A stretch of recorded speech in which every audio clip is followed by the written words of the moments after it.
मैं हूँ लाइला, 5 साल की, जिंदगी से भरपूर।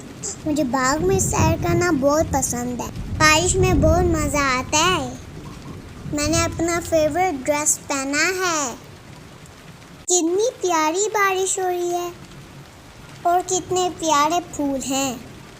ये क्या छोटी सी चूंटी, ये तो भीगी है सारी बारिश में। क्या करूँ मैं?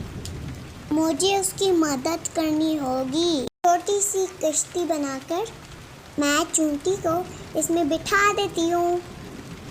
प्यारी चूंटी, जल्दी से आकर इसमें बैठ जाओ ताकि आप अपनी मामा के पास हिफाजत से जा सको। बाय बाय प्यारी चूंटी, अगली बारिश में फिर मिलेंगे। आज मुझे नन्ही चूंटी की मदद करके बहुत मज़ा आया। मैं तो बहुत बड़ी हो गई हूँ, मेरे सारे कपड़े भी भीग गए हैं। ऐसा ना हो मुझे मामा से डांट पड़ जाए। और शुक्र है बारिश रुक गई। वो देखो रेनबो। यारे दोस्तों, फिर मिलेंगे। लाइला की तरफ से अल्लाह हाफिज।